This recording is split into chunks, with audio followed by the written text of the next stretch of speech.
Hello everyone. So now let's talk about chemical and empirical formulas. Okay? However, before we start talking about chemical and empirical formula, we need to learn about chemical bonds and also we need to learn about molecular compounds and ionic compounds. Okay. So what is a chemical bond? Okay. So by definition, a chemical bond is a physical phenomenon that held two atoms together in a stable arrangement by sharing electrons or exchanging electrons. Okay, so let's see what we mean with that. We have two types of chemical bonds. One is the covalent bond, and the other one is the ionic bond. Okay, so how do we know when do we have a covalent bond? Okay, well, so if we have two non-metals atoms, so then we say that we have a covalent bond. If we have a metal with a non-metal, so then we say that what we have is an ionic bond. Okay, all right. So let's see an example. So let's see an example of ionic bond. Okay, so that is when we have a metal and a non-metal. Okay, so in this case we have lithium and we have fluorine. Okay, so notice that lithium here is our metal. Okay, the metal is donating one electron to the non-metal. Okay, and that is always going to be the case. Always the metal is going to be donating one electron to the non-metal because metals like to donate electrons. Okay, so the metal here, lithium, is donating one electron to my non-metal. So that is going to cause what? That now lithium have one electron less. Okay, so that's why we have now a positive charge over here. I'm sorry, and because our non-metal is accepting that electron. Okay, so now we see the electron here, right? So now we have a negative charge. Okay, so now when we have a species, right, with a positive charge and the other one have a negative charge, so they are going to feel the electrostatic force. Okay, and that is going to form what we call the ionic bond. Okay, so in the ionic bond we are going to have one species, the metal with a positive charge, and the non-metal with a negative charge. We're going to have electrostatic force and we're going to have our ionic bond. Okay, all right. So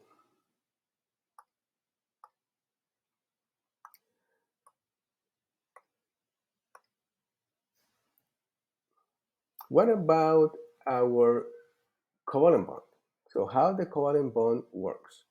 Okay, well, when we have two or more non-metals, right? When we have one or two non-metals, so we say, okay, so we have a covalent bond, okay? And what is happening here is that the electrons are going to be shared, okay?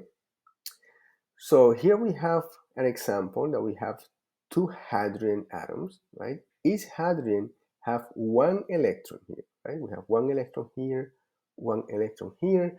So when these atoms get together, they're going to form H2, right? We're going to have H2, and the electrons between these two atoms now are being shared, and that is what we call a covalent bond.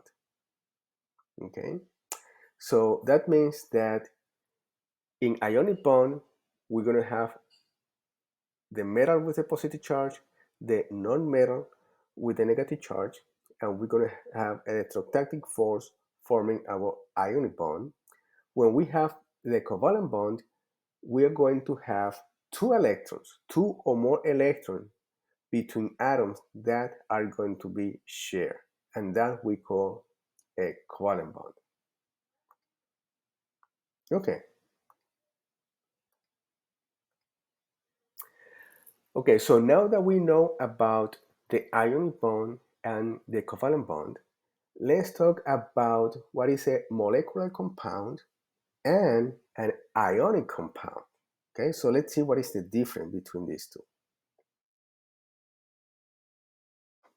Okay, so let's see what is a molecular compound. Very easy. Okay, so we go here. Okay, so we say that we have a molecular compound when what we have is two non-metal together. Okay, and what we have between them is what is a covalent bond. Okay, so every time that we have a non-metal atoms together, right, two or more, so then we say, okay, so this is a molecular compound. Okay, and of course, because there are two non-metals, they're going to have what, a covalent bond, right? It could be two or more. Okay, so that is a molecular compound.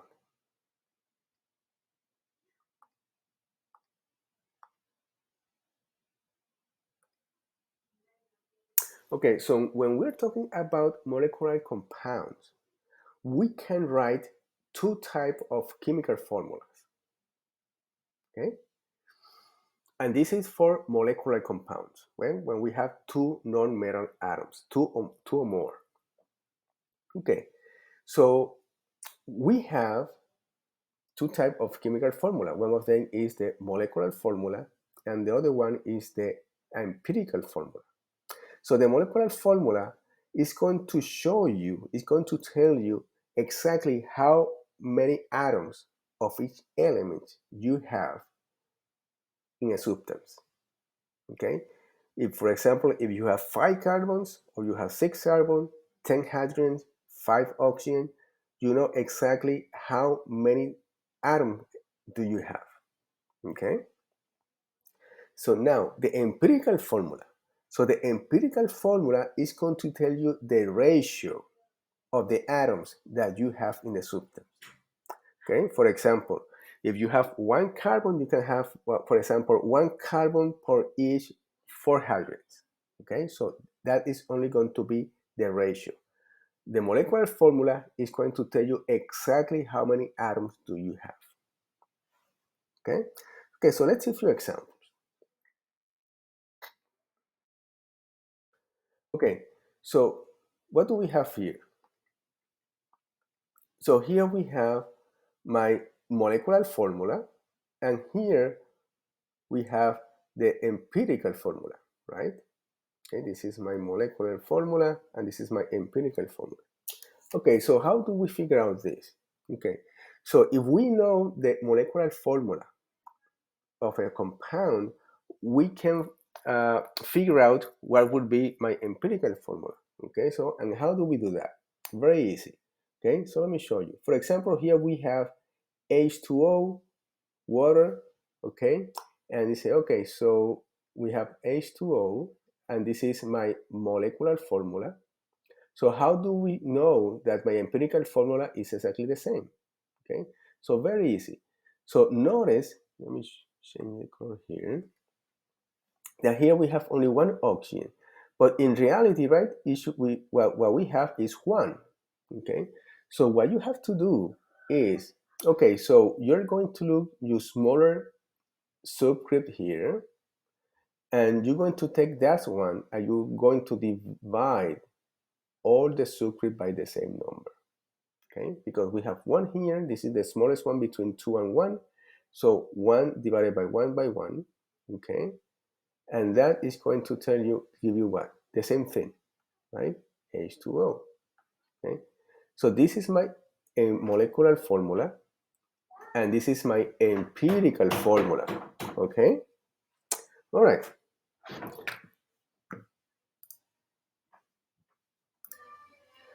Okay, so let's see another example here. Okay, so let's say that we have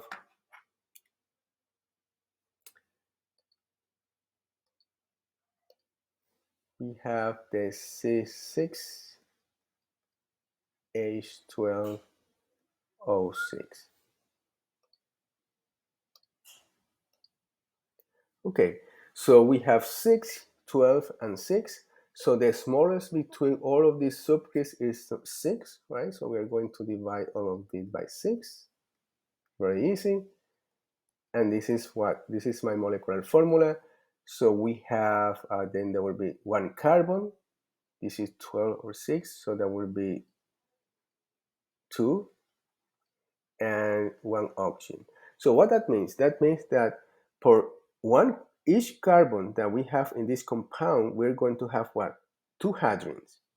And for each carbon, we're going to have 1 oxygen. Okay? So this is the ratio.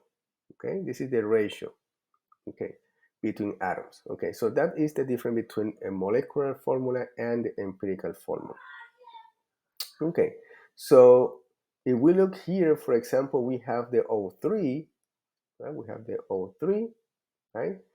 So notice that my empirical formula is what? Only oxygen, only O, right?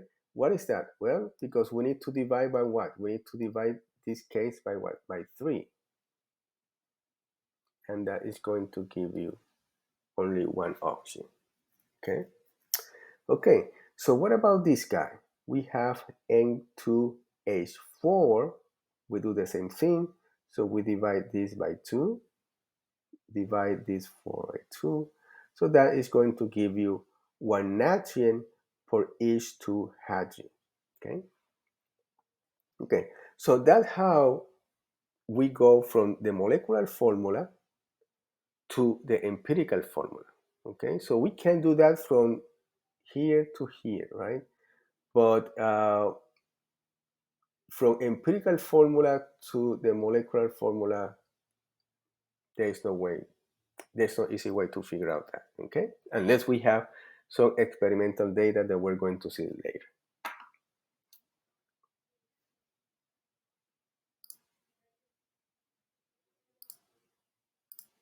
Okay, so let's see an example. Let's see another example. Okay, so let's say that you have this structure and you need to write the empirical formula. Is the empirical formula what they are? Oh, the molecular formula. Sorry, the molecular formula. Okay, so we need to write the molecular formula. What do you have to do? Very easy. What you have to do is just count how many type of atom do you have. Okay, so notice here that this black here is a carbon, this is a natrium, and these are what? These are hydrogens. Okay, well, you just need to count how many do you have. Okay, so here we have carbon. How many you have? You have 1. So then you say how many hydrogens? 1, 2, 3, 4, 5. So you have 5 hydrogens. And then how many natriums? Just 1. Okay. So this is your molecular formula, right? You just count how many do you have. You have 1 carbon, 5 hydrogens, and 1 nitrogen. Okay. That easy. Okay. Okay, exactly what we have over here.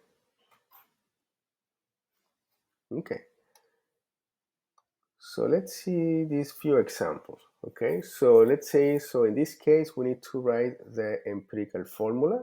Okay, so if we have the empirical formula for, we need to write the empirical formula for C2H2. So that will be what? CH. Okay, that will be CH because we need to divide by what? By 2. Okay. Okay, so this is the same example that we saw before. Here we just need to divide by what? By 6 here, 6 here, and 6 here. And then you're going to get the CH2O. Okay, about this guy. Okay, about this one. Okay, so here you need to divide by what? By 1, right? Because here we have 1. If you divide by 1 here and by 1 here, so we still have the same thing, right? So that being in this example, so my molecular formula and empirical formula are the same. Okay.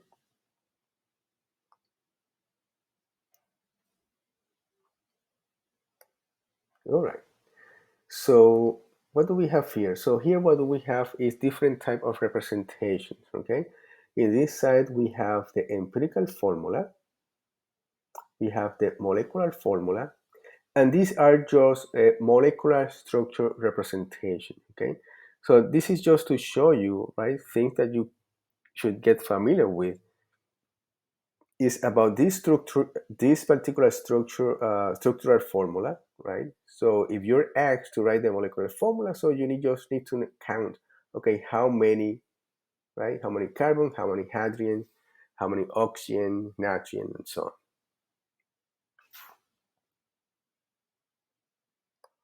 on. Okay.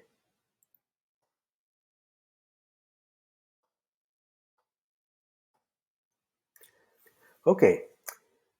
So what about ionic compounds, right? Because we just talked about molecular compounds. What about ionic compounds? Well, we already know about ionic bonds, right? So ionic bonds, we have ionic compounds, right? So we have ionic compounds when we have one metal, okay? Oops, let me go back. Okay. So that is when we have one metal and one non-metal, and then we have an ionic bond or an ionic compound. Okay. All right. So what about the chemical formula for ionic compounds? So here is going to be a little bit different. Okay. When we are talking about ionic compounds, we are going to be talking about the empirical formula. Okay. We have the empirical formula.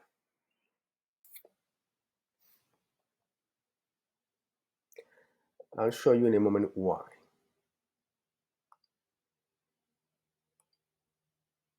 The reason for that is that ionic compounds actually they exist in matrix like this, right? So this is the matrix for sodium chloride. Okay, we have sodium chloride. So here we have sodium, we have chloride, sodium chloride, and so on. And notice that in this matrix, what we have is a lot of sodium having a bond with what? With Cl, right? So we have many of them. We don't only have one. We don't have one sodium. We don't have one Cl. We have many of those, right? Because they exist in a matrix like this. Okay. So, but in ionic compounds, what we use is the smallest unit of that structure, the smallest unit. Okay. So the smallest unit here is one sodium and one Cl. So that's why we represent the formula in this way. Okay. However, this doesn't mean that we only have one sodium and one Cl, right? Because we have many of each one, right? So here, what we have here is just the ratio of one with the other, okay? And the ratio, we already know that we call it the empirical formula. So we are going to, when we're talking about ionic compounds, actually what we are talking about is the ratio, the empirical formula, okay? All right, so that's important to know. Okay,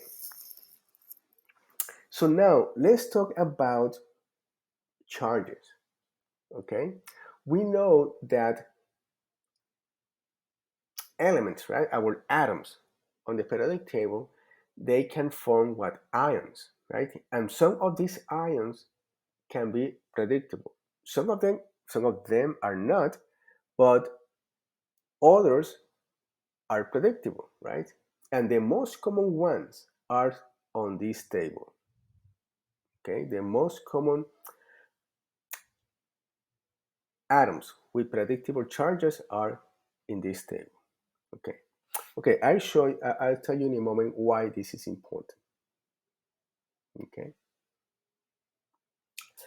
because this is important because we're gonna need to use this. We're going to use these charges to write the chemical formula for ionic compounds.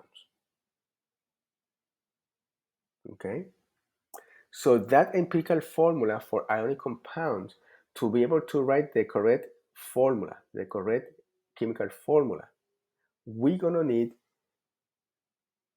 to know the charge for the metal and the charge for the non-metal. Okay, all right. So let me show you an example. Okay, so here what we have is an example. In fact, I have step by step how do you write the formula for ionic compounds. Okay, okay. So this is very easy. So look here. Let me see what we have. Let me take here. So here they're telling you, okay, so write the formula for the ionic compound that is formed between aluminum and oxygen. Okay, that is what you know. So write the chemical formula for these two atoms. Okay, okay. So in the first step, what you have to do. Okay, let me just go back here. Okay, so what you have to do is, okay, so you need to identify. You have aluminum, right? So aluminum, you need to figure out. Okay, so we have aluminum.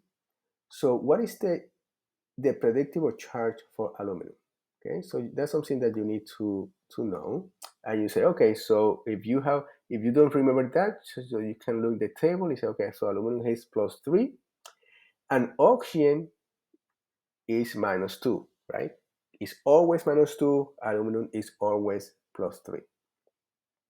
Okay, so that's something that is important to know. So now what? Okay, so now you say, okay, so we have these two, right? We have 3 here, we have 2 over here. So you're going to cross those out. I mean, the absolute value, okay? The absolute value for each one, okay? So these 3 go here, these 2 go over here. And once you do that, so then that is going to be you your molecular formula. I'm sorry, your formula for ionic compound. Okay, that is your formula or your empirical formula for your ionic compound. Okay, and of course, something that you can double check is that at the end, the charges, right? Their charges should cancel out. Okay, so if you multiply this, for example, if you look here, you have a charge +3 in aluminum. Okay, and how many you have? You have 2, so that gives you +6. And the anion, you have what? 3 of them, right? 3 of them. Okay, -2, that give you -6. When you add up these guys, so you get that 0. So you're good to go. Okay. Okay. So this is pretty easy, right? This is very easy. You just have the charge, and you need to cross the charge. The charge are going to become the subscript, right? And that is going to be in the absolute value. Okay.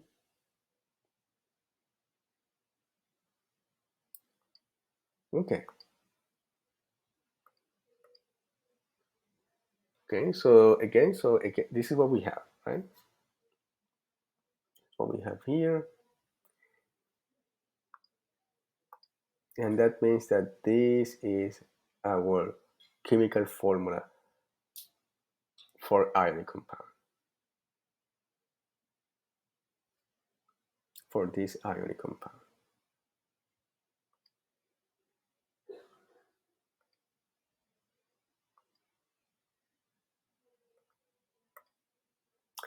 Okay, so here we have another example.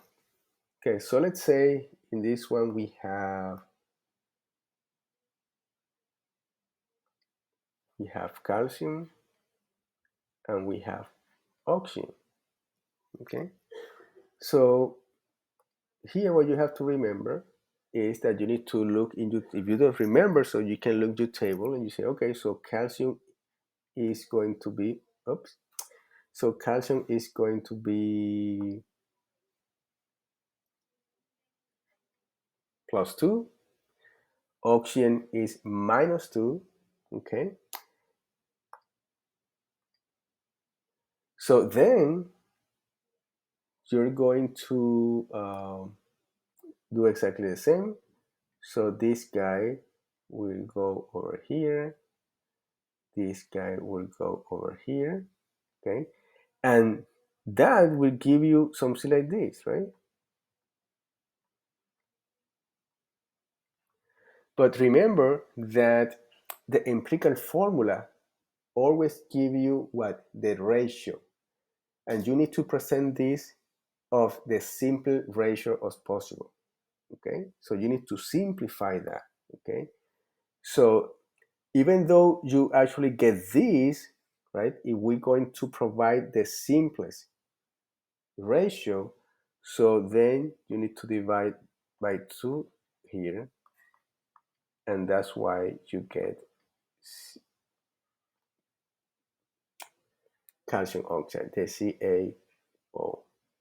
Okay, so that means that in the matrix for this ionic compound, we have 1 calcium for each 1 oxygen. Okay,